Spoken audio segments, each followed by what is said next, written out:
Hello and welcome to Deep Blue Sea, the podcast. I'm your host, Jake Lurt. On this show, we have been through the entire Deep Blue Sea trilogy, scene by scene. Now looking at some Deep Blue Sea adjacent films. Those are films directed by Rennie Harlan, featuring sharks or aquatic action.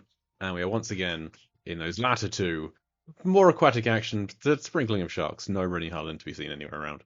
As we look at the 2023 remake of The Little Mermaid. That's right, we're doing this again. 2 weeks ago, we talked about the 89 animated film that saved Disney, and now it's just 2 weeks later, we've jumped forward in time about like 34 years to talk about this new one, another Disney remake. What is it? Well, it's directed by. We like to be very positive on this show, but I think the closest we could have to a nemesis on this show is Rob Marshall, director of Little Mermaid 2023. We've only talked about one of his films, the Pirates of the Caribbean film, maybe the worst film we talked about on this show. Who can say? So this is directed by him, starring Halle Bailey, Jonah Hauer-King, David Diggs, Awkwafina, Jacob Tremblay, Noma Dumezwini, Art Malik, Javier Bardem, and Melissa McCarthy. We're going to talk about all of them and someone in the show, but I need someone to help me talk about this film. So joining me is somebody who may not be our biggest Deep Blue Sea expert and fan, but she is a big Disney fan because she used to work in the Disney store, I think. So joining me is Audrey Fox. Audrey, welcome to the show. Hello, thank you for having me. Good memory. I barely remember that I worked at the Disney store. So you and I, we have discussed Disney at least once before on an old Lambcast episode where we did the Beauty and the Beast remake-a-palooza. We coined on that show where we talked about the 3 different versions of Beauty and the Beast, ending with the sheer nightmare that was the live-action remake of that one. So I think that came up on that show. So you did. So would you say big Disney fan? Sure. Yeah. I mean, yeah. Okay, because when we had when we talked about the previous version of Little Mermaid, Kim, at least that one, she has a Little Mermaid tattoo. Do you have a Disney tattoo? No. So I guess I'm not like that much of a Disney fan, but I mean, I've seen like all the movies and I like most of them. So I mean, I feel like it's not cool to say that you're like, because they're such a trash organization that it's like hard to be like, yeah, I support Disney. Because they need that support. They are, they're struggling. Yeah, it's hard out here for Disney. I didn't mean to imply that you were any less of a Disney fan because you don't have a Disney tattoo. I would consider myself a Disney fan. I haven't even seen all of the films, so like I'd only seen The Little Mermaid twice now, the original. It's one that kind of passed me by, and now I've seen this. Yeah, it wasn't one of my favorites as a kid, to be honest. Okay. I found it very upsetting. So. What aspect? I mean, like Ursula's pretty creepy. The dad is like very yelly. I just freaked out that she lost her voice and like couldn't. Yeah, it was upsetting to me. I don't know. Oh yeah, and the eels are pretty terrifying in that original. Yes, yeah. So what was your go-to Disney? So I was a little bit after The Little Mermaid. So I think part of it too was like I grew up in the golden age of like The Lion King, Aladdin, Beauty and the Beast, like going into Toy Story and stuff. So there was just so much stuff that was coming out every year that was amazing that I had seen the older ones and I had a few favorites from, like I love Peter Pan, I love 101 Dalmatians, stuff like that. But I didn't go back to The Little Mermaid that often. I don't know. I mean, that's fair. That there's a lot of these films you don't need to watch them. Like as I said 2 weeks ago, The Lion King was the one I grew up with. We also had The Jungle Book, I love The Jungle Book, and we had Beauty and the Beast. Those were like my core 3. And so like those are good ones. Like The Lion King, I think it's a toss up between The Lion King and The Nightmare Before Christmas as the first film I saw in the cinema, age 7. Aww. So I don't remember it. I remember going to McDonald's afterwards. I don't remember going to the cinema. It says more about me than it probably should. But, we didn't go to McDonald's very often. We didn't actually. We went to the cinema even less. So I don't remember the next film I think we went to see was A Bug's Life. So which is some years later, and my dad fell asleep. Yeah. Yeah.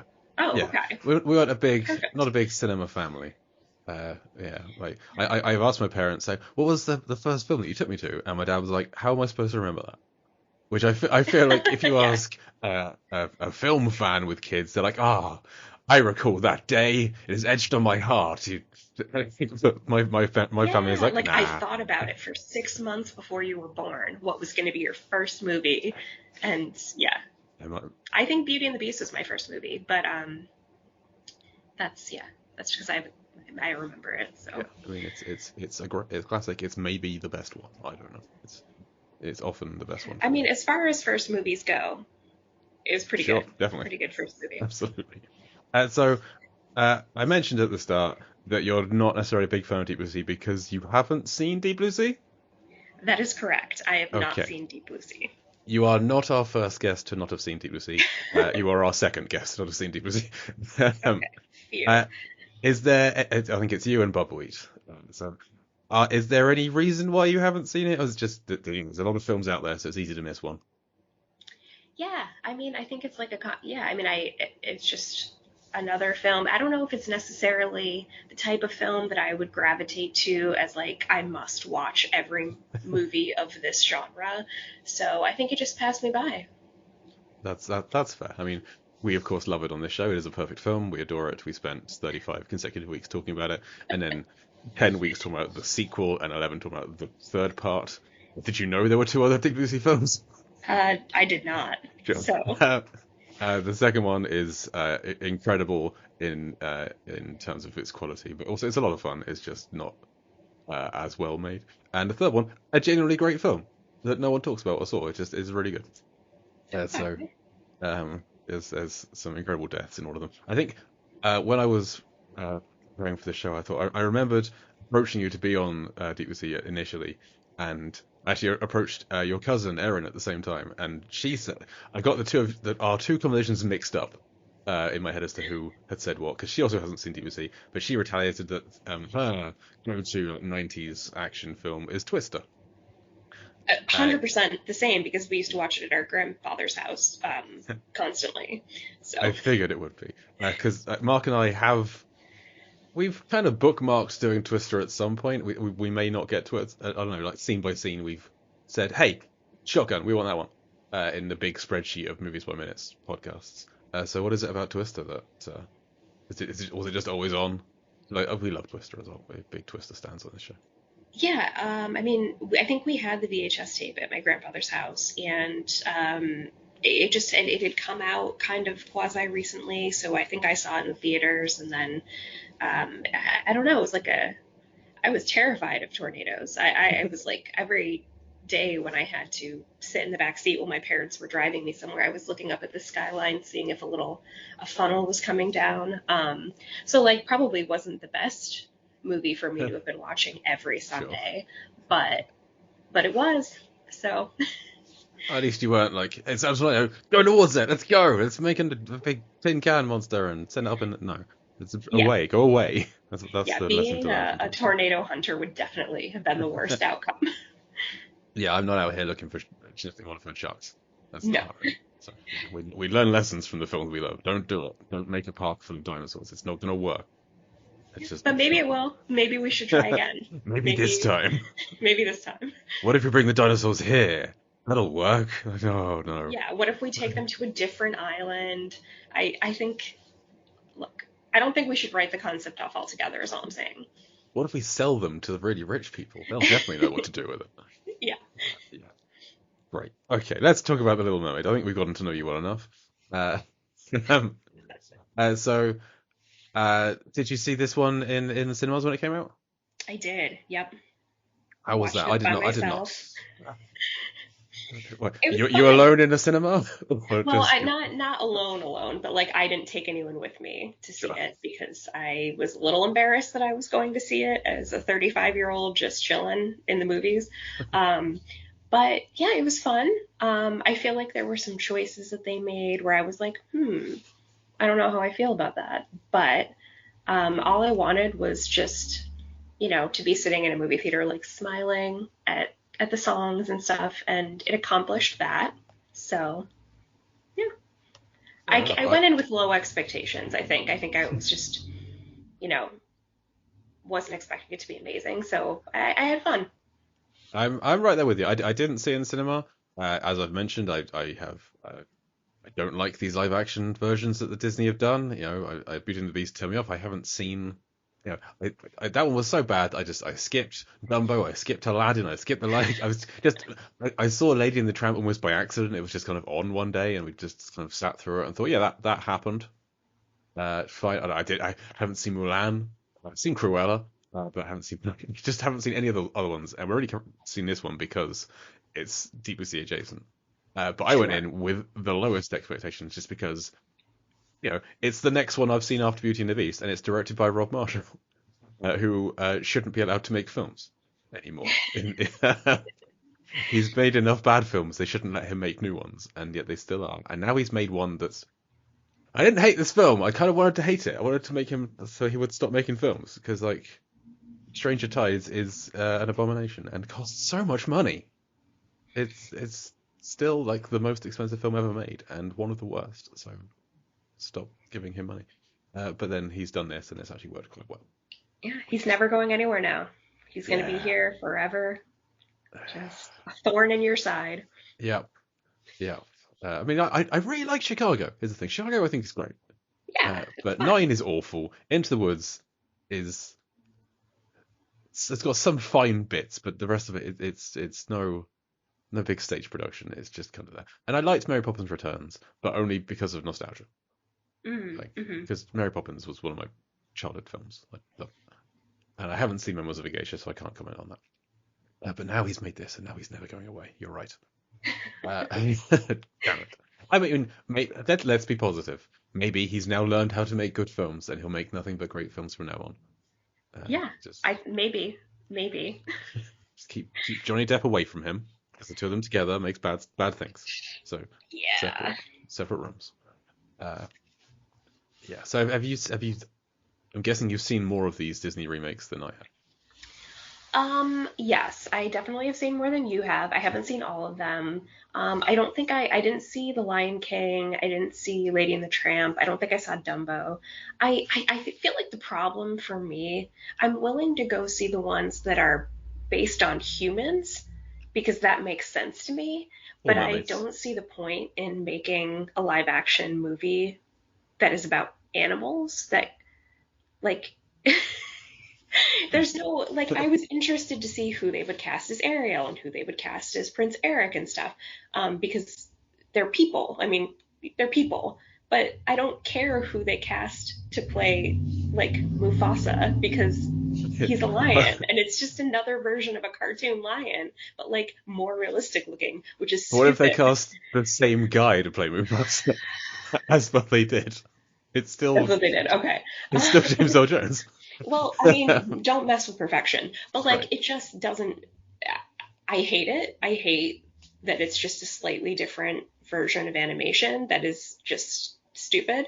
Um, so I tend to not watch the ones that are animal centric. Like I saw Cruella, I didn't really like it. Aladdin's fine. Um, I mean, they're fine, but I tend to avoid the ones that are just like Lady and the Tramp. Okay, cool. They're still dogs. They still can't talk. Like they're not people. So Yeah, I don't know. that's true. They are not. Uh, they're still dogs. Some of them are still cats. But yes, they have. I think they've yet to make one that's even close to being as good as or better than the original. I think Well, it's fair to and say. that's the thing. Like the animation is so charming. Like the stylistic interpretation of a dog or a lion or whatever that. I don't think you gain anything by having it be a hyper realistic lion because I kind of want to see the goofy looking cartoon lion. I don't want to see just like a National Geographic pseudo lion. So Yeah, which I mean, we see that here in Mermaid with the previously animated. Well, they're still animated, I guess. The animal characters of Sebastian, Scuttle, and whatever nightmare the flounder came from poor in little it. Like, flounder. oh my god, It's rough. every time he appears is a jump scare. It's like, oh, what you? Okay. It's yeah, and like that's part of the qualms that I had with this film. I like Sebastian freaked me out. Flounder freaked me out. Like Scuttle, I just wanted to not be on screen ever. Um, so yeah, it was really like I was happy with the people characters. I feel like the animals let me down a little bit, but I gradually I got used to Sebastian. I think because like he's around. He's got enough character to him, and his design, like with the kind of the eye stalk things. There's like a good amalgamation there of he looks like a crab, but he's being a bit cartoonish, and there's enough personality there that I kind of went along with it. The same with Scuttle. Scuttle looks like a seagull. Should not be yes. swimming as much as this. I Yeah, get it's underwater for several minutes, just drowning, presumably. I mean, you have Um, Sebastian saying, "It's a seagull who can't tell the difference between swimming and flying." I was like, "Yes, this is, like, I like that you've addressed this." But Flounder suffers from as a character, he sucks. Like he's literally a wet fish of a sidekick who just he's yeah, a worrywart. He's a literal child. He's like voiced by Jacob Tremblay, and he looks just like a nightmare. just Uh, grow a spine, Flounder. Like, stop being a baby. Ugh. yeah. But that I mean that was always the case in the earlier film as well. But if you had that big bouncy cartoonish look to him, it was more agreeable. Here he Yeah, no, it he was cute. doesn't look right. Uh, that's yeah, it's just a nightmare. Um, so those are the three. The animation and the animation for Ursula, I think, looks incredible. That's the highlight. Like the tentacles all with a mind of their own. Uh, that's where all the money went. I think it was the Melissa McCarthy human-sized scenes. Yeah, which is a shame because she's like so to me, she's so flat in it.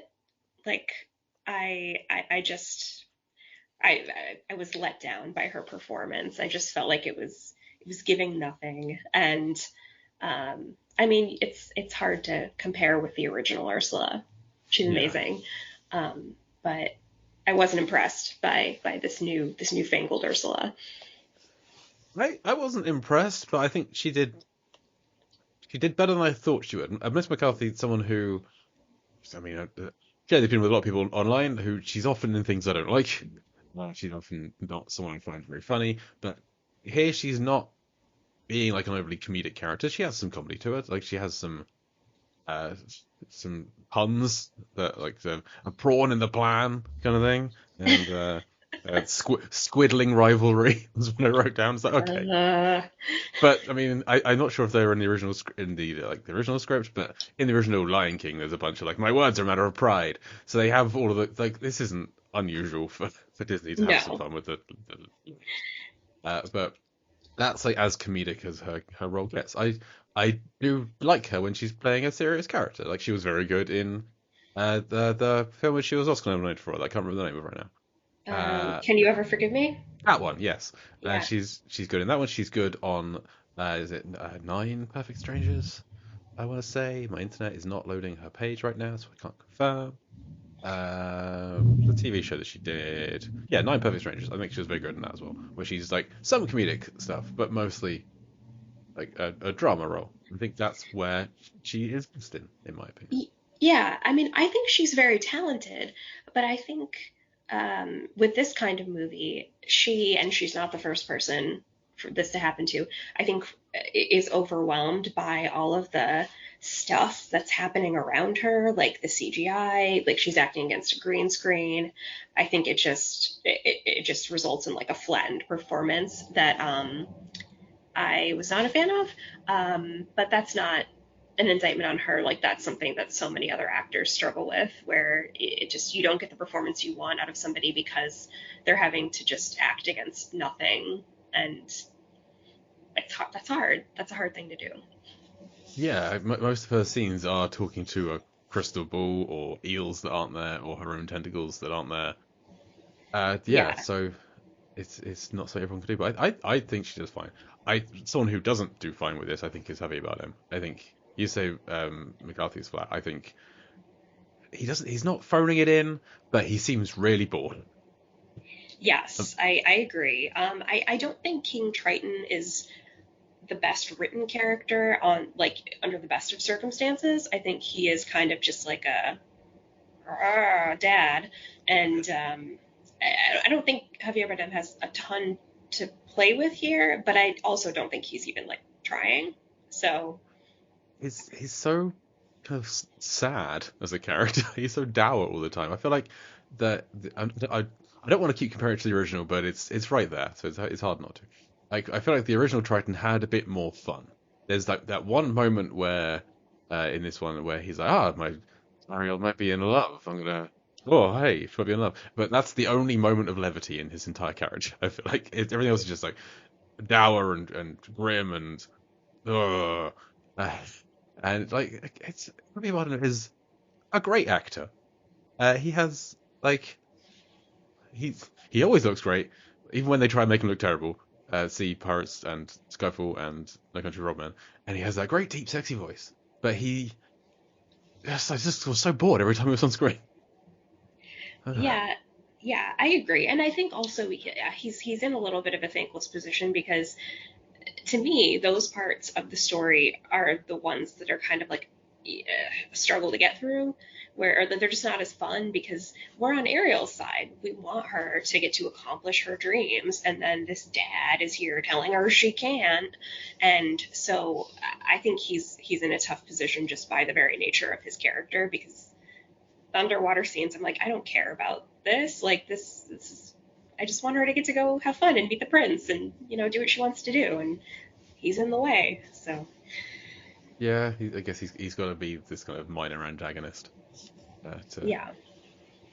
to spur her on. Fine, uh, I'll allow it. So what do you think about his daughter's character, Halle Bailey, as Ariel? How do you think of her in I thought she was very charming. I think she has obviously a beautiful voice, and I think she was very cute. And like she sold the scenes of her not being able to speak without making it weird. Like it worked within their dynamic. Like I don't know how to explain this, but I just felt like she was doing all of the little bits of business with the character in a way that was endearing.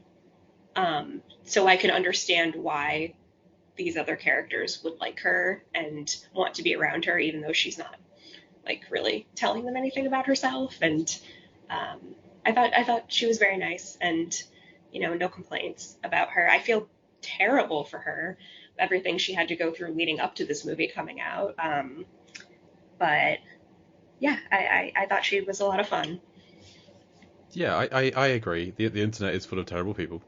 Yes, I as we don't know. understand. It's just they're mermaids. What is the point of that? And like, of all the things, okay, Yeah. but they're mermaids, and everyone speaks with a Caribbean accent. What do you? Hmm, I just don't understand people sometimes. Not even going to try and get into it. But yeah, I think she's great. My only, I agree with everything you said. She's like very like compelling, especially when she's not able to speak. They do help her out compared to the first one where they have a bit of voiceover and she gets some songs even when she hasn't got a voice. So that is a big step up from the first one where we get some like, internal Arielness, which helps. My only slight concern is she looks so young. Um, which no fault of her own. She's 23 now. She's probably 22, 21 when she filmed this, but she just looks so much younger than Jonah Howard King Eric, who he he is currently 28. So there is a 5-year age difference between them.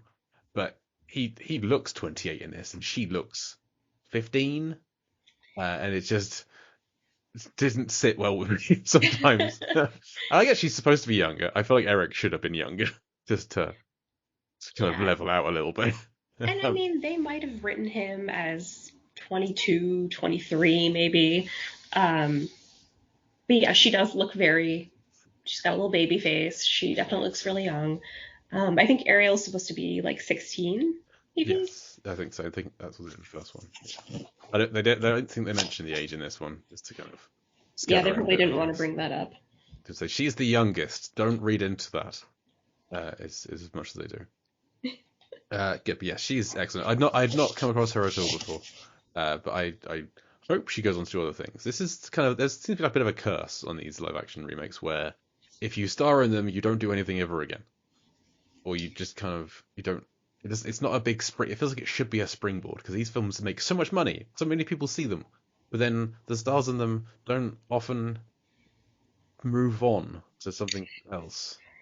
Yeah, it's It's rare. interesting because I feel like it falls into one of two camps where it's either they're casting names or they're casting these unknowns. And you would think that, I mean, obviously there's still plenty of time for her because this movie Sure. just came out this year. But when you think back to Aladdin, the star of Aladdin, he's been vocal about the fact that like he has gotten almost no opportunities after that movie came out, and he's the movie is named for him. You would think that would be enough, but I guess also Aladdin is popular because of the genie and other like I don't know, maybe it's not Yeah. all about Aladdin, but um, yeah, it is surprising that with the might of Disney behind them that they're not able to launch more solid careers of their own after they star in these movies. Yeah, like the kid who was in the Jungle Book remake, Neil Sethi, on Wikipedia, he doesn't even have a link on his name. Oh, There is no page for him, oh. uh, and he was great in that.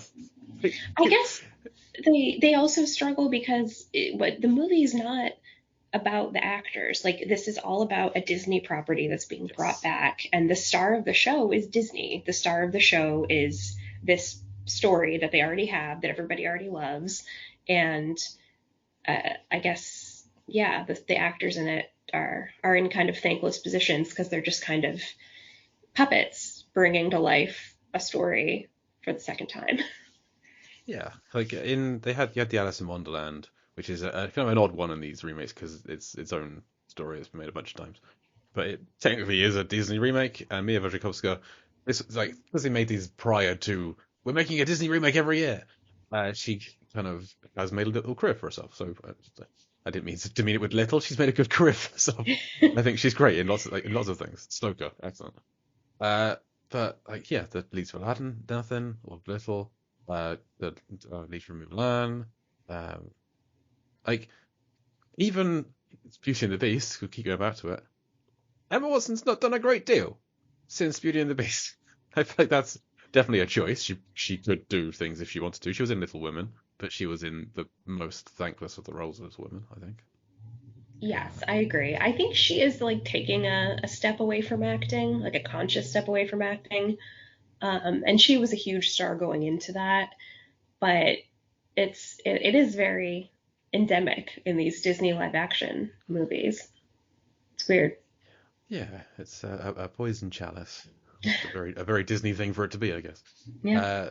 Uh, but I hope that Halle Bailey is able to break free and become part of our world of film. I'm sorry.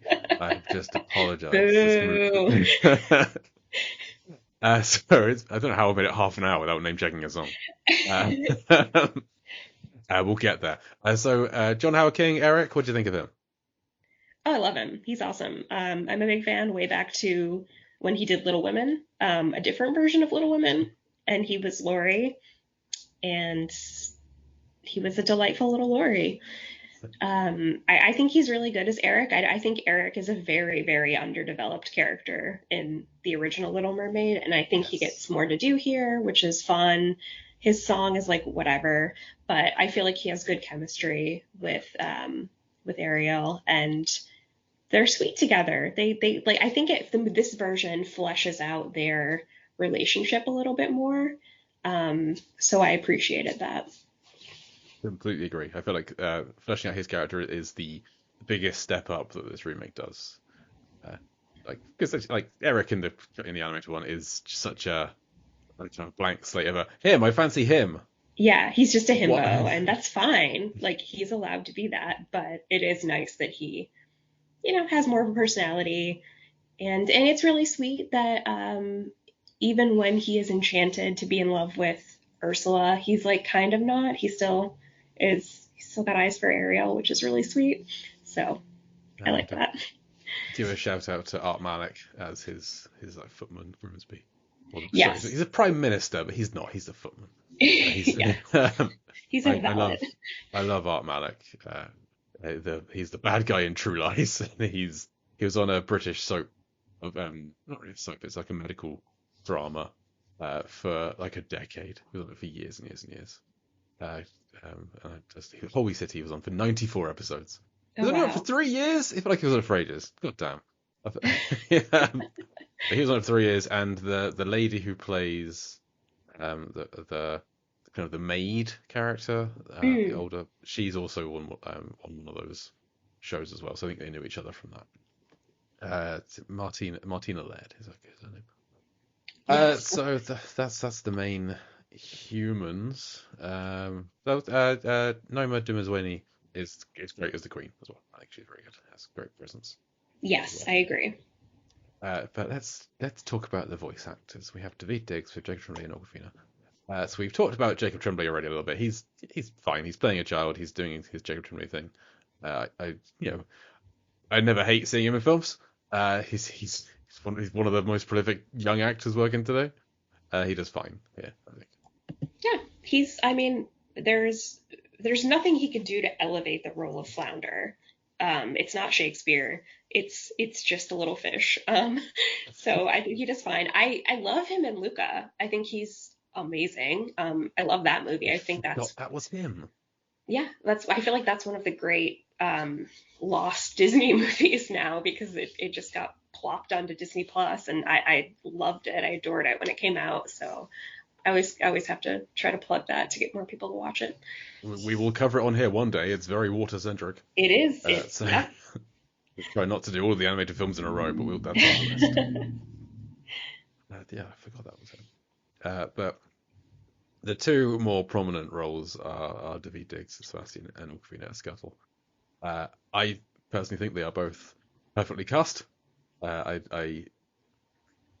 Awkwafina, not the most obvious replacement for Buddy Hackett, but I think it works. I disagree. I think that's a 1-for-1 trade.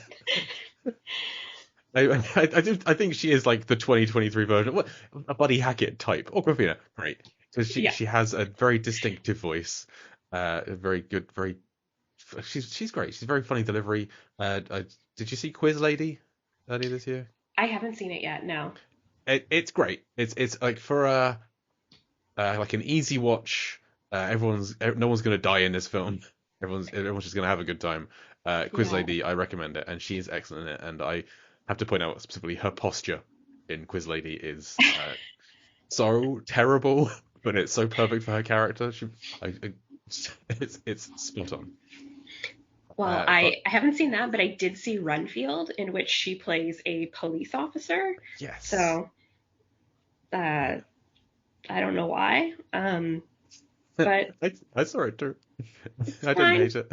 It's cute. I don't know. I don't know why she's in it, but it's a weird casting for that type of character. But yeah, I mean, she was fine. She was good. She did what Scuttle needed to do. I didn't need there to be like so much Scuttle, but I'm fine with it. I've made peace. I think it's just a character where like less is more. And Aquafina's an actress who's like less is more. So yeah. David Diggs is Jump. amazing though. Love Yes, him. okay. He's great as Sebastian. Had a lot of fun. I did. So his voice acting is amazing. No complaints. Love it all. I was very much thrown off by how much he looked like Sebastian looks like a real crab because I forget how scary crabs are to me. I don't like their little eye things, Oh eye no. stalks. I am much more comfortable with it looking like a weird little lobstery guy because crabs apparently freak me out. So I was struggling in those scenes a little bit. Well, I mean, I talked about this on the last episode, but in the animated one, he looks so little like a crab. He looks like a fist. He just looks like a kind Yeah. of an amorphous blob with his mostly face, and it's easy to you get a lot of expression in the animation, which you don't get as much of here. But I like crabs. I used to catch them when I was younger, so I'm used to them. I like them a lot. I've got a little when I have a shower, I put my wedding ring on a little metal crab that's by the side of the bed. So we have a lot of like nautical things around the house. There's so many sharks looking down at me right now. Uh, little angler. I didn't realize quite how many I had. It's like an anglerfish model on my desk. Oh my god. But yeah, there's a. I like how crabs move and walk and look funny. My favorite part of the new Avatar film is new. It's a year old. The most recent Avatar film is the big mech suits that look like crabs. I love them so much. It turns out I love crabs. I didn't realize this before, but I'm a big fan of crabs. So having Sebastian look like a crab was great. I thought it was fantastic. And having him, he finally walks sideways. He did not walk sideways in the first one, but he does here. And I was kind of looking forward to when they sing Under the Sea, and he sings have a Hawk Station band. I was looking forward to there being one, and there was not one. And I was disappointed that he's the only crab we get. But hey, what can you do? Yeah. I felt like that scene in general, I wanted there to be more like goofy things happening. It didn't feel as joyful as Under the Sea in the animated version. I think that's the case with all of the songs as we seamlessly segue into the next topic of conversation. Beautiful. A lot of the songs here feel like they're trying to be more realistic in a film featuring mermaids and talking crabs. Like the Under the Sea sequence, I feel like they tried to get in as many uh, obscure but cool-looking undersea creatures as they could. Which great, there's loads of them. They look like aliens. It's a different planet down there. I love it. But they didn't get enough in. Like, you have a manatee. Great, one manatee. Perfect. There's no manatees in the first one, but there's not. They could have done more. This is a fantasy film. Make stuff up. Make up things. Make something more colourful. And the same with Kiss the Girl. They really trim it down so it's just Sebastian, Flounder, and Scuttle singing. The flamingos don't chime in; they just fly away. Yeah. There's not a bunch of frogs singing along. It's just these three. Like what are we doing here? The entire ocean should be trying to make these two get together. Yeah, it's the same kind of thing as like in Beauty and the Beast with Be Our Guest. You are never going to create a live action interpretation of that musical sequence that's more fun and more creative and more visually appealing than in the animated version. Like it's just got so much going on, and then it's almost let down when it has to be just realistic. Like it's I remember thinking that when I watched Beauty and the Beast, and I feel the same kind of thing here, where you could do anything you wanted, and you're just okay. You're doing this, I guess. That's fine. It's cute, but it could have been more fun. Could have been more vibrant. I don't know. I thankfully do not remember the Be Our Guest sequence in the remake, and I never will. So good. So You're I gonna have never to have to rewatch revisit. it to catch up on it. No, I don't. It's fine. It doesn't need to be done. So they do hit most of the songs from the original. Not all of them. They miss out. There's a whole scene missing. I feel like in a film they've made this film like an hour longer. Well, slightly less than an hour, but still, it's like an hour longer. They fleshed out the character of Eric at the loss of my dear friend Chef. There is no Rene Auberjonois, not Rene Auberjonois, yeah, Rene Auberjonois, as the chef singing Le Poisson and having a kitchen fight with Sebastian. Where is the scene? I needed the scene. I love the kitchen fight. We love kitchen fights on this show, and they take it away. What is going on? It had to be cut so that No, it Prince didn't. Eric could have his Bet on It High School Musical number. So It's just devastated. I genuinely was so upset when like we've gotten to the final act of the film. I was like, wait a minute, hang on. No one's tried to cook Sebastian yet. What's going on? They've like not humanized, crustaceanized this character. Like made us feel more like he's more real and empathetic. And no, try and cook him. And then at the end of the film, he can kill the chef like he does in the first one. yeah, he deserves that arc. He deserves to get his revenge. It doesn't happen, and this film dropped a whole star because of it, as far as I'm concerned. But so we're missing Le Poisson. Fine. But we still have Part of Your World. How do you think this holds up in a live action version? It's very nice. I think it was. I mean, her voice is amazing, and I feel like this was I'm trying to like visualize the sequence, but I feel like it all worked. Like because this is such an insular song, it's just her pretty much, and it's just her "I Want" song. So I feel like they did a pretty good job adapting it. Yeah. I mean, I watched this film again just 2 days ago, and I cannot remember any of these songs. I don't know if it's just because the originals are so ingrained into my very core of my being, uh, but just somebody having resung it and me having listened to it a couple of times, it hasn't made its way in. I don't know. It's like I asked my wife earlier, do you remember any of the new songs from the Mermaids, the new one? She's like, I didn't realize there were any. So they haven't stuck. I think. Um, but no offense, anyone involved. It's just the originals. I have now. That's what I call Disney. I've listened to it a million times. So part of your world, Under the Sea, Kiss the Girl, they're in my head.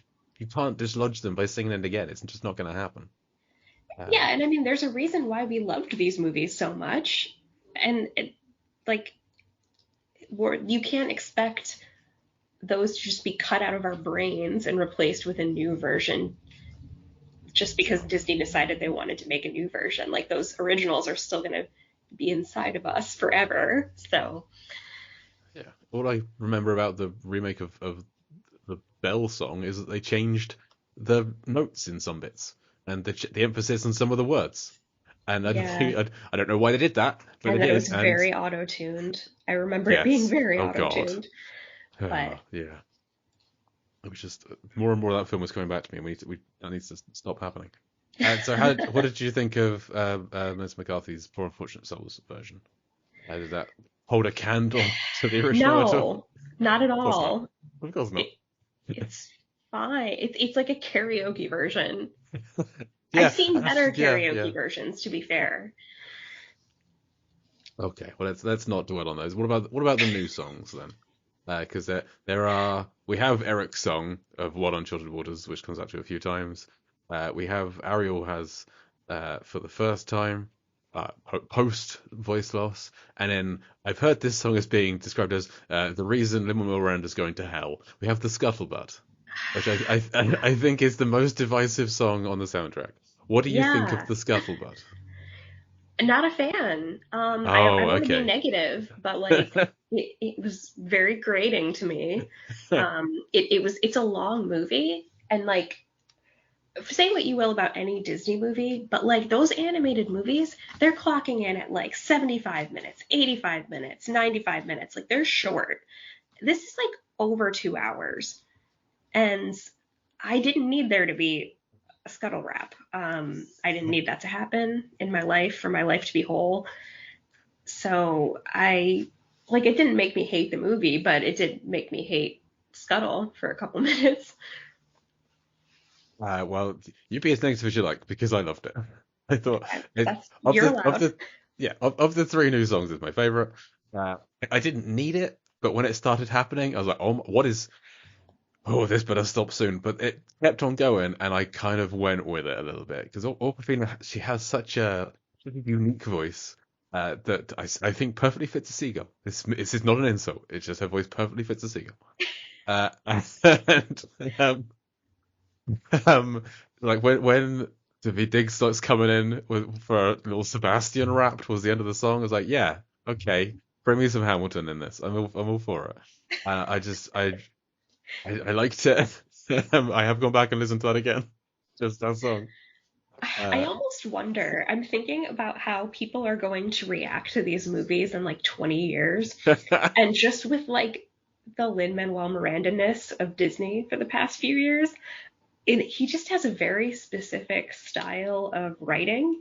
And I kind of wonder if people in the future are just going to be like, what's going on when these movies, like, what? This is just a very unique sound, but they all sound the same, but it's not yeah. like any other Disney music. It's just going to be this brief moment in time. We're like, yeah, this is what Disney was doing then.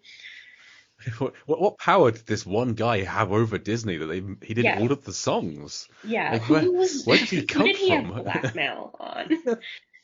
And like 5 years later, he just disappeared. What happened? It's just this short period of time where he wrote everything and then he's gone. Uh, Yeah. circle back around to this podcast in 4 years' time and see if that works. Uh, I like him. Don't get me wrong. I've got nothing against Lin-Manuel Miranda. We had our when we're recording this, everyone's posting their Spotify Wrapped things. I don't have Spotify, but my Apple Music rundown of the year. Hamilton is my most played album of the year. Apparently, I've played it 68 times, is an exaggeration because I haven't.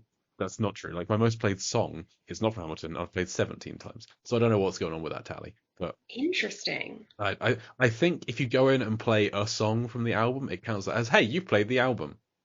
Well, So that's dumb and yeah, wrong. it's just wrong. Like my most played song is of course Hall and Oates, You Make My Dreams. Like I played 17 times this year because it's on my running playlist and I go back to it all the time. It's the best song in the world. Uh, I will never post my replay of the year. This is why I would never. It's only public. You have to come to this podcast to find it. Yeah, I Never haven't anywhere gotten my else. yet because I think, well, it probably is in my inbox right now, but I'm kind of scared to look at it. It's Uh, never good. It's it's never like something to be proud of, I think. no, it's just like don't play me like that. Like I don't need you to call me out on what I've been listening to this year. Yeah, my third most played song is Rachel Stevens. Who cares? Like, just someone who I don't even know if she made it into America. She was one of S Club 7. Oh She had my a very brief God. solo career, and she has. I remember S Club 7. Well, They Rachel Stevens was like one of the people from characters. One of the singers from S Club 7. She had a brief solo career. She has one song that I think is really good to run to. And so it just gets played often, and if I ever get a hill, I put that on. I get to top of the hill. Uh, There you go. it works, but Yeah. like I need to listen to music when I'm running. So Yeah. No uh, shame in that. and yet I feel so much. Uh, so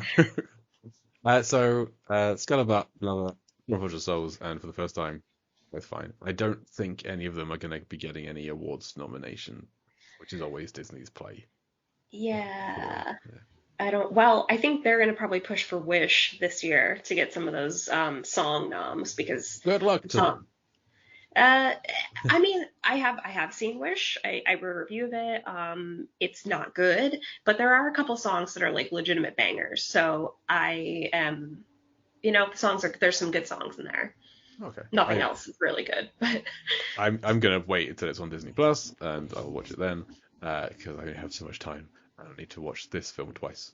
So, no, and no, for sure not. it doesn't seem to be that wet at all, so it's not eligible for this podcast, unless somebody wishes for Uh, sharks at some point. no, I don't. There to my memory, to the best of my knowledge, very little water. Missed So opportunity. I could have called it wash. Oh well, I yeah. didn't. So, God, so what has happened to me today? I don't know. So.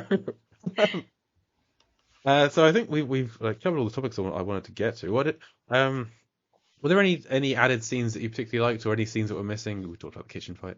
Or anything that you think makes this an improvement or a detriment to the first film? So I don't First one? really remember stuff being cut from the movie that was disappointing to me. I liked that they added more of the relationship, like I said before, between Ariel and Eric. Like I liked getting to see them kind of like wandering around the island and doing stuff, and because I think there's a lingering question in the original Little Mermaid, despite how good it is, it's kind of like why is this? Why does he like her? Why like he doesn't know her at all? He's just transfixed by her, and I feel like this version does a good job of kind of fleshing that out a little bit and showing the connection between them, and I think that's fun. That's what I like in movies. So yeah, I feel like that was cool. I don't yeah, I think that was my favorite addition, is just having that part of the movie, because I think the original one spends so much more time during the pre voice loss period, and then afterwards it's just kind of an afterthought. There's kiss the girl and then it's kind of done. It's over. And yeah. Yeah, I think fleshing out like town on land. I can't remember if it's town. If it's not, they keep saying that our island, this island, but they don't actually name it at any point. I think they just like fleshing out the people in there, making it seem it's more fun than being underwater because the underwater kind of sucks. Like, everyone's just like, yeah, there's a big like there's it's hot crustacean bands. It's better Denver sweater, etc. But like it doesn't seem to be. It seems to be more fun up on land. So I Yeah, like that for they sure. flesh that out more. So uh, like it's annoyed me in the first film as well. When the opening scene when Triton's like, all of my daughters are here. You have you, and I look over here, and we have you, and back over here, and we have you two, and back over here, we have you two, and then look straight ahead of me. Wait a minute, that chair is empty. It's been. Yeah, it very silly. I also feel like all the underwater scenes were so dull, like the visual palette of them. And then when they go up on land, everything's vibrant and colorful and, engaging. And I'm like, the underwater part should be just as exciting because it's underwater. Like it's a entire ecosystem that's just cool. And I don't know. It seemed like Well, they didn't they were too caught up in like making the water look watery and stuff that they didn't. It's just kind they of like a gross color. they didn't learn from Finding Nemo, where they made when they first finished animating that, they kind of handed it in and were told like this looks too realistic. Go back and make it more cartoony. Yeah, So they did. They should have done that here. But I yeah. feel maybe it's all being filtered through Ariel's perspective, where she's used to being under the water, so it's all going to have like she's bored of it. It's drab, it's great. But up on land, oh my god, all the colours and the vibrancy and it's people. And wait, is that Jodie Benson, the original voice? She gave me a fork. Well, hey, like it's everything's so great and beautiful up there. That's Yeah. perfect use, perfect cameo. It's like, hey, give her a dingle hopper, and she can go ahead with it, and you can look puzzled. Oh, It's not she's it's not called delightful. attention to. It's just there. And I get to pause the film to my wife and go, hey, that's the original voice, and she can not care.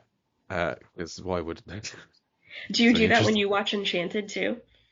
Uh, she doesn't like Enchanted, Okay. so Well, we don't because watch Jodie Benson's Enchanted. also in that, and she like Yep, looks at a fish, I'm and pretty sure I did point out the one time that we watched it, and then whenever I said, do you want to watch Enchanted again? She's like, no. So that's I know how to ruin films for my partner. fair. It's an important skill, an underrated skill, I think. It's well, if only it were rated, I would be a wealthy man. Uh, That's I just going to run through my notes. Anything we haven't covered? I like that they do a Jurassic Park bit. There's a shark attack. We need to talk about the shark attack, I guess, because this is film. Like there's a early shark attack where they do a Jurassic Park bit where she hides behind a mirror and the reflection and the shark runs into the mirror. Love it. Yes, Great. Perfect. classic bit. I like the Trident has a cape of fish because why wouldn't he? Like why wouldn't he make some of his subjects just be his cape? Yeah, It just feels like a real horrible move to do if you're a matri no, if you're a monarch. You just make it, your subjects be your clothes. it kind of feels like Barbie, where it's like, oh, my job is cape.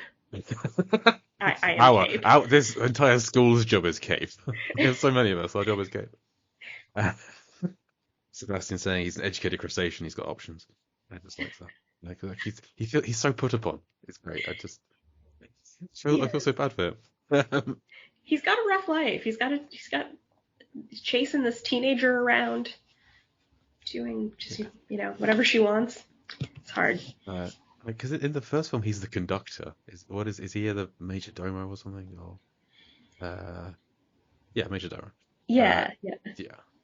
So, I love the dog. I always love a cute dog, and Oh it helps yeah. that Max the dog looks like one of my dogs. So big fan of that guy. Uh, who, why doesn't the dog talk? Fish talk, crabs talk. Why doesn't the Well, shark then talk? Why doesn't the dog talk? I think the dog does talk. I think he just is not intelligible to either humans or fish. If there were other dogs in the movie, I think they would be able to communicate with each other. Okay, all of that. But the birds and the fish can talk to each other. But then Scuttle's the exception. He thinks it's a bird. So I don't know. Yeah. So he thinks it's a fish. Yeah. Thinks it's a bird. He thinks it's a bird. I like that Ursa's cave. To get into it, you have to go into this big skeleton leviathan mouth. That was cool. Yes. Yes. And the souls that are down there. In the previous one, they're just kind of this little booger thing, but here it's Oh, I like a loved the one-eyed little sea booger urchin. things. I like the booger things too, but also I don't know how well they would have worked in live action. Right, so it's like in what's already quite a grey landscape, having this little kind of horrible little thing with eyes. I don't know, but I'd feel like we missed out when Triton in this one. At the end of this one, Triton gets killed, whereas in the first one he gets turned into a little poor unfortunate soul with a big moustache. I was looking forward to seeing that again. I was looking forward to seeing a one-eyed sea urchin thing with a big moustache. Doesn't happen. He just gets disintegrated. Oh, poor Triton. Yeah, it would have been cute to see the little guy, the little version of him. Yeah. I like Ursula saying, "Look at her stupid little feet." Mean for no reason. Um, uh, and yeah, when in the fleshing out of Eric, the fact they give him the same hobby as Ariel of like collecting crap, like little things he finds everywhere, collecting it. Yeah, relatable, Yeah, relatable. I've mentioned all of the sharks looking down at me. I don't know where they all came from, but I have so many. Uh, um, and like he has the big like, I love this big rock, and she just smashes it and goes, "Hey, there's a pretty thing inside." It's rude, but still, it's nice that she knows more things and can blow into the conch shell. And, Yeah, yeah, just cute little touches, little nice moments. I like it. fleshing out the bonding between them. Yeah. As we've mentioned the scuttlebutt, I'm sure we've mentioned the scuttlebutt. So no need to talk about that again. So I think. Oh, Mona, in the climax when Ursula goes huge, I think she looks terrible. I think the CGI on giant Ursula is awful. Like Yeah, it's not it. I don't like it's it. all like bad zombie version of just I don't know. But it's because she looks so great in like regular size. I just yeah, it's too Yeah, dark. It's too kind of dead-eyed, dead-faced. it It's makes me weird. think of like Kingdom Hearts level Sure. animation of just yeah. I know who that is supposed to be, but it's not a good CGI version of the character when it's all big. Yeah. Yeah. So that's all of my notes on this one. Are there any unremade films that you're looking forward to? They've got this, Disney have a whole slate that they're doing, but are there any that you're interested in that you want to see? I am so curious about their adaptation of Hercules, which is Guy famously Ritchie. going to be Yeah. done in TikTok style. Oh, what? Okay, so they What announced does that that mean? a year and a month ago to this day. I remember where I was. And so they just said it was going to be TikTok style, but then they did not elaborate on what that meant. And I Like it has not portrait? left my thoughts Or since then. Like I need to know what they mean by that, and like I don't know what that means. So I'm really curious to see that one play out. that's yeah. Like it's gonna be portrait with like black bars on the sides, and I've never used TikTok. I don't know what I I'm hoping that all they mean by that is that in the scenes where they're showing that Hercules is becoming famous, they'll show people like making TikToks, like an ancient Okay. Greek version of TikToks, and like that's it. I hope it isn't actually the filming style isn't actually going to be influenced by TikTok because It's gonna be on Instagram 2 weeks later. Is what it yeah, means. yeah, So yeah, I'm looking forward to like because Hercules, it's one of the human ones, yeah. the demigod ones, I guess. So It's got it's one great that you'll songs. see. Um, oh, I who love could it. play Hades? Like Hercules will probably be an unknown. We actually last week's episode was Rennie Harlin's version of Hercules, Okay. The Legend of Hercules, starring. Yeah. Um, oh God, we just talked about it. Why can't I think of this name? No, not Taron Killam. It's someone who's got a name like Taron Killam. Um, I don't Kellen know. Lutz. Kellen Lutz. No, nothing like Callum Taron Lutz. Killam at Ah, all. yes. Okay, I'm remembering this version now. Yeah, which I we think liked it. We liked it a lot more than yeah. anybody else, it seems. I think if you're making Hercules, you cast Bill Hader as Hades. That's what I would do. I mean, no notes, perfect, absolutely. Bill Yeah. Hader, one of the all-time greats. So I'm all for I that. think he would be a good Hades. He'd also work as Pain and or Panic. Have him play all three. I don't know. I think you bring And back Danny Hermes. DeVito. I think you keep Ah, him in the movie. sure. Yep. He cannot Phil. be he Is it cannot be Phil? replaced. Yeah. Don't bring back Tate Donovan. Someone else could do Hercules. Um, Oh, Tate I, Donovan. I like Tate Donovan, but he's a little old for Hercules these days. Uh, Um, I disagree. that I don't disagree. I agree with you. would But certainly be a take, a 60-year-old Hercules. yeah, I love it. Yeah, I'm looking forward to seeing I think last week I pitched that Zeus should be Samuel L. Jackson. So Okay. just for a Deep Blue Sea comparison. Uh, I don't think Disney will ever have the courage to do Hunchback of Notre Dame. Uh, I agree. That's Love it if they another did. one that I like a lot, but I don't think it's ever going to get Bill Hader as Frollo. a live action version. Just Bill Hader as every Disney villain, I think. So yeah, have him as Frollo. Yeah, yes. All the snarky little villains. He would be good for Because those. they've got a Lion King prequel by Ugh, by Barry Jenkins. So I'm not writing it off. I'm also God. probably not going to see it. And then we have a Snow White coming out by Mark Webb, which is With Rachel Ziegler. yes, um, which has not been in the news at all recently. So No, not at all. live action Moana, which we don't just stop it. Like just Aren't they stop doing it. like Lilo and Stitch? Yes, which is one of the ones I've never seen the original, so that means Yeah, very little to same. me. But people like it. Hercules. They have a Bambi coming out, like with Sarah Polley is directing it, which I mean that's not a human one, so you won't care about that one. The Sword and the Stone, one that I love from my childhood, but I don't Yeah. need it to be remade. That feels like an odd one. As does Robin Hood. There have been a So thousand Robin many. Hood films this year, but we don't need. It's Let's the same with Hercules, to be look. honest. We don't need. Let's swing for the fences and do the Black Cauldron. Let's just because that's not a good Disney Let's movie, do this. but There's three like it's a caballeros. cool story, and like they should just make a good version of it. Like stop trying to remake the best movies ever Yeah, the made. classics. Like Beauty and the Beast is like top 10 animated movie of all time. And so like to remake that is a dumb thing to do. But like The Black Cauldron is not that good of a movie. So like do that instead. I that's another one I haven't seen, so I would finally see it, I guess. It's so dark. Like it is shockingly dark. Um, I'm waiting. but it's a cool story. It's just done very badly. So I'm waiting for them to that would be announce a we're perfect doing opportunity. Tarzan. Because if there's ever a film that's been remade too many times, we don't. You know what though? I'll watch it every time. I love Tarzan. You're the one. I'm the one watching them. Fair enough. Great. Well, that's none of those are overly aquatic apart from Moana, which we still need to cover the original Moana at some point. So I guess we'll do that one eventually, uh, begrudgingly. I don't know what Moana is already so huge in pop culture. It's like it hasn't waned. It's like second to Yeah. Frozen.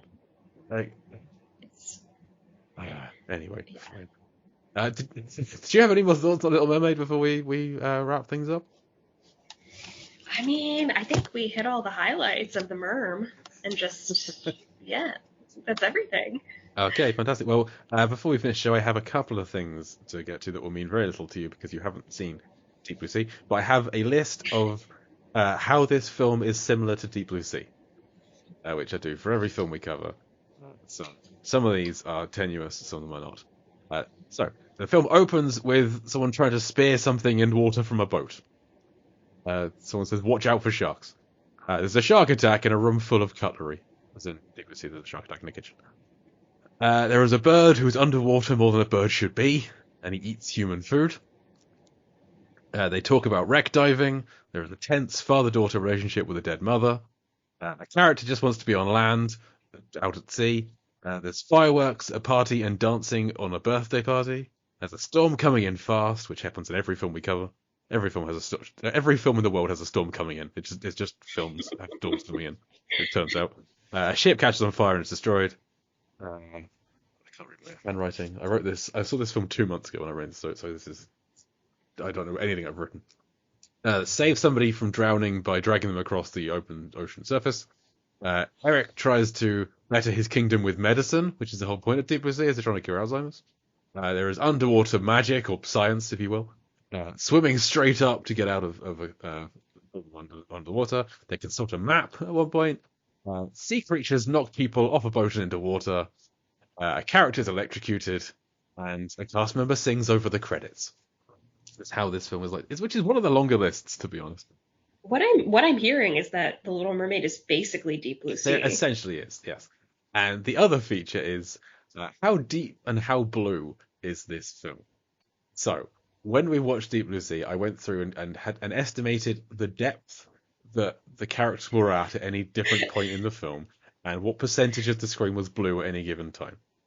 This meant, on average, Deep Blue Sea is about 14.5 meters, or 47.5 feet deep, and 31% blue, give or take. Do you think The Little Mermaid is deeper and/or bluer on average than Deep Blue Sea? I don't think it's bluer. Um, it feels like also very surface level. Like a lot of the stuff is happening just underneath the water, like surface. So I kind of feel like it's shallower and less blue. How do you think it compares to the animated one? Mm, I think it's less blue than the animated, and maybe more shallow, less deep. I don't know. You're wrong on every count. Am I though, or am I just ahead of my time? I mean, there's none of this matters to anything because it's all kind of guesswork. But so the animated Little Mermaid was about 39 meters deep on average, and 33.7% blue, so a little bit bluer than Deep Blue Sea. This remake. So I was trying to I have to work out where these films are set is the problem. So they never really say for definitely, but the Little Mermaid, the animated version, is set. It's like somewhere off the coast of Denmark. Is what Yeah, it's like Hans Christian Andersen. Yeah. Whereas this one, the internet, I always said the internet scuttlebutt. The internet seems to agree that it's more based in the Caribbean. So I've had to look at what is the average depth of the sea around and about the Caribbean, and it's like 2.2 kilometers deep is the average depth. But that's not they're like not that deep for most of it. But I feel like they go down when she's at Triton's court and everything. I guess that they're about 100 meters deep, maybe, because it's mermaids. They can't just be on the surface, because otherwise people would know all about. But then when they go down to Ursa's cave, they go down a long way. So I've taken it as they go down pretty deep, which actually works out on average about minus 222 meters deep for this film, which is 730 feet, which actually makes it our 8th deepest film. It's a little deeper than Sphere, less deep than Empire of the Sharks. And blueness wise, it's actually like the remake 33.7% blue. Now this one I worked out as being about 43% blue. So a lot of the underwater stuff, although it is kind of murky, it's a murky blue. So it's still there's enough blue in there for it to count.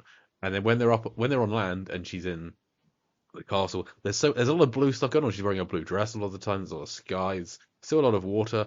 There's a lot of just blue things, blue walls. So still a lot of blue going on. So it's slightly bluer than the Rennie Harlin film Prison, which is 42% blue, but less blue than the Meg, 43.25. So this is our 17th bluest film. Thank you for indulging this ridiculous segment of the podcast. I enjoy hearing your methodology. Okay.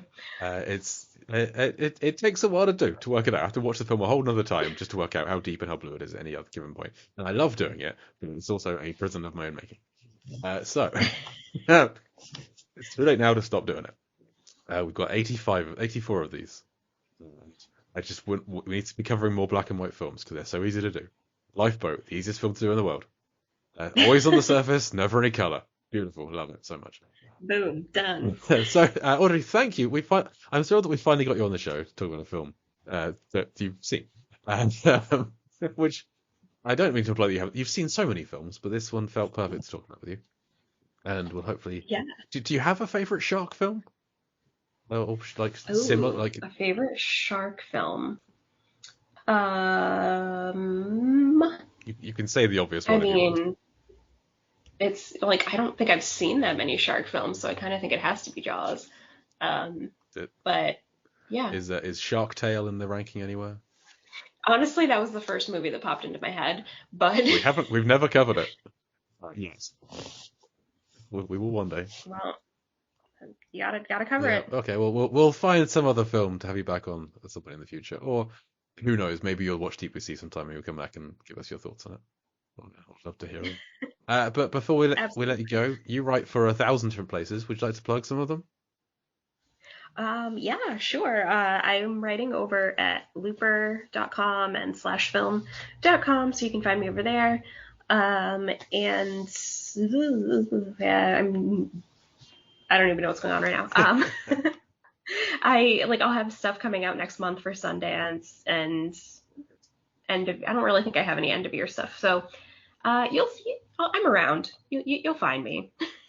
Excellent. I would give you my Twitter handle, but sorry, X. No, it's Twitter. It's Twitter. I don't really post on there anymore, so it's not really useful to have. But Are you on Instagram? I forget. so I have an Instagram account. I don't use it really. I have Blue Sky. So I'm the Audrey Fox at on Blue Sky, but that's not really taking off either. So I don't know. Yeah, social media. Social media's dying. It's a weird thing, isn't it? It's a shame. It's a real shame that that's where we plug our podcast the most, and it's just kind of dwindling away from us through no fault of our own. But hey, we're grateful for the listeners that we have, and we just had our stats for the year, and we're thrilled. We'd like doubled our listenership this year, so we're overjoyed. So thank you everyone who is listening to the show, and everyone who came and flocked to us for our Jurassic Park episodes, and has stuck with us. Thank you all. We love you all. You can follow this podcast on what social media is left at Deep Blue Sea Pod, and you find me on Twitter at Life versus Film, and on Instagram at jcluitt, JAYCLUITT. And everything Mark does over at moviesfilmsandflicks.com. Find out him there, and he'll be back next week for our first episode of 2024, where we'll be going through our favorite deep blue scenes of 2023, the scenes from this year that are similar to Deep Blue Sea in some way. We're going to rank. We're going to give you our favorites, and then talk about our film after that the following week. But as for Mermaid 2023, thank you once again to my guest Audrey Fox.